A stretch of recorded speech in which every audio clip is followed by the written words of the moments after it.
नमस्कार, मैं सिकंदर खान और आप मेरे साथ पढ़ रहे हैं पृथक्करण की विधियों के विषय में।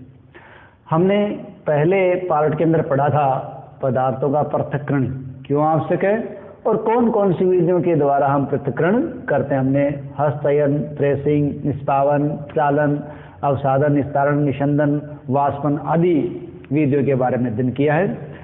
आज हमारा बिंदु है पृथक्करण की एक से अधिक विधियों का इस्तेमाल। कई दफ़ा ऐसा होता है कि हमें एक से अधिक विधियों का इस्तेमाल करना पड़ता है। जैसे मान लीजिए ये मेरे पास मिट्टी है और मिट्टी में ये मिल गया नमक, ठीक है। तो इस प्रकार मिट्टी और नमक मिल गए हैं, तो इन पदार्थों को अलग अलग करने के लिए क्या होगा। देखिए, मिट्टी और पदार्थ का जो मिश्रण हो गया है, क्या हम उसको अलग कर सकते हैं? हाँ, हम उसको अलग कर सकते हैं। जैसे ये जो मिश्रण बना है, उस मिश्रण को हमने पानी के अंदर घोल दिया। जैसे मिट्टी है और नमक है, ये साथ में घोल रहा हूँ मैं। इस प्रकार हमने जब इसको घोल देंगे और घोल के इसको छोड़ देंगे, तो अब ये हम देखेंगे धीरे धीरे पड़ा क्या होगा कि मिट्टी हमें साफ दिख रहा है कहाँ जम रही है, नीचे बैठ रही है। इस प्रकार जब द्रव्य के अंदर हमने जो घोला है, उस घोल में ठोस पदार्थ नीचे बैठ रहा है और ये पानी साफ दिख रहा है धीरे धीरे, तो ठोस का नीचे बैठना क्या कहलाता है? अवसादन। तो इस पृथक्करण की इस विधि में ये हो गया अवसादन के ठोस पदार्थ नीचे बैठ गया। अब ठोस पदार्थ नीचे बैठ गया, थोड़ी देर रखने के बाद हम इसको ऊपर वाले पानी को बाहर निकाल लें बिना हिलाए, तो ये पानी बाहर आ जाता है। इस प्रकार पानी बाहर आ गया, हम देख रहे हैं इसमें से रेत अलग हो गई है, ठीक है, अवसादन हो गया है और पानी इस प्रकार बाहर निकालने की क्रिया कहलाएगी निस्तारण। इस प्रकार हमने रेत से नमक अलग करने के लिए निस्तारण विधि का इस्तेमाल किया। अवसादन करके हमने रेत को निकाला। अब इसके अंदर हमारे पास क्या बच गया? नमक और जल का घोल बच गया है। अब इस नमक से हम निस्तारण करके हमने इसको नमक और जल का विलयन प्राप्त कर लिया, लेकिन अब क्या हम इससे नमक प्राप्त कर सकते हैं? बिल्कुल कर सकते हैं। हम इसको एक केतली में डालेंगे। मैं इसके लिए एक चित्र दिखाना चाहूँगा आपको, जो आपकी बुक के अंदर दिया गया है, क्योंकि ये पूरा करके दिखाना संभव नहीं है। ये केतली है, इस केतली के अंदर इस जल और नमक के घोल को डाल दिया गया है। अब इस केतली को गर्म किया गया है। जैसे जैसे गर्म करेंगे वैसे वैसे उसकी भाप बनेगी।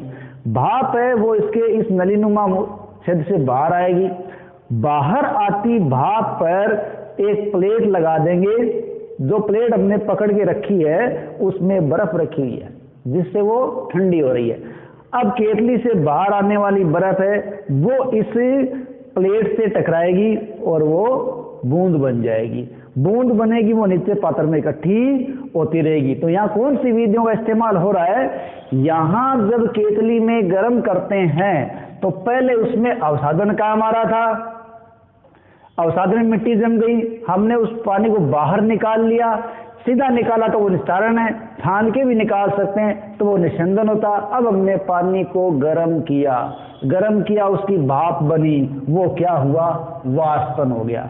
वाष्पन हुआ, अब वो ठंडी प्लेट से टकराया और अब उसका भाप का वापस द्रव्य बना, अब उसका संघनन हो गया।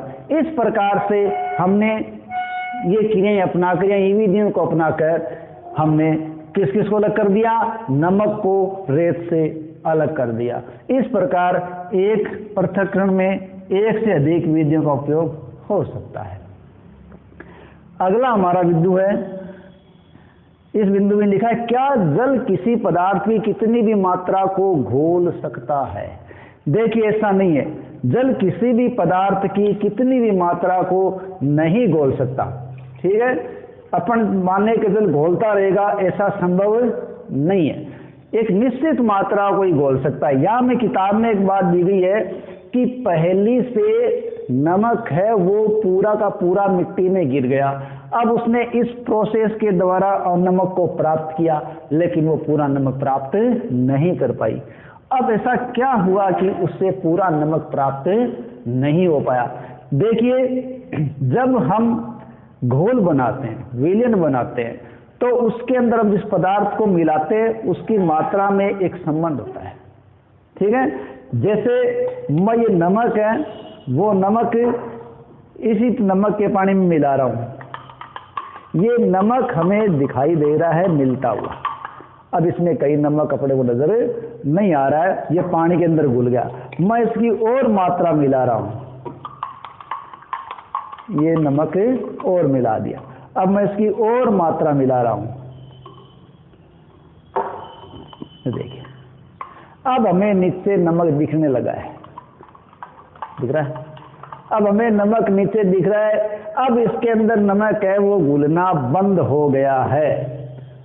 तो वह विलयन जिसमें और अधिक पदार्थ नहीं घुल सकता, वो विलयन संतृप्त विलयन कहलाता है। तो पहली से क्या गलती हुई कि उसने जो पानी इस्तेमाल किया था वो पानी उसका कम था।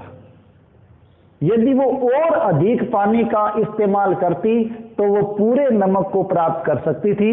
अगर हम इस पानी के अंदर नमक जो नीचे दिख रहा है, इसको यदि गर्म कर दें तो भी मिल जाएगा, और हम इसके अंदर और पानी मिला दें तो भी हम इसको इसमें मिला सकते हैं। तो इसका मतलब इसको हम पानी ज्यादा मिला दें तो ये घुलने लग जाएगा। इस प्रकार से संतृप्त विलयन वो होता है जिसमें कोई पदार्थ और अधिक मात्रा में नहीं घुल सकता, वो संतृप्त विलयन है। और जब तक उसमें कोई पदार्थ घुलता रहता है वो विलयन असंतृप्त विलयन कहलाता है। तो पहली पूरा नमक नहीं प्राप्त कर सकी, इसका मतलब उसका विलयन संतृप्त हो गया। अब वो गर्म करके या उसमें और अधिक पानी को घेरे, पानी में डाल ले तो वो उसको पूरी मात्रा को प्राप्त कर सकती है। इस प्रकार हम जल में किसी भी पदार्थ की कितनी भी मात्रा को नहीं घोल सकते, एक मात्रा निर्धारित स्तर तक ही घुल सकती है, और वो जब तक वो संतृप्त न हो जाए उसके बाद उसका घुलना बंद हो जाता है। इस प्रकार हमने पृथक्करण की विधियों को, एक से अधिक विधियों को इस्तेमाल करना सीखा।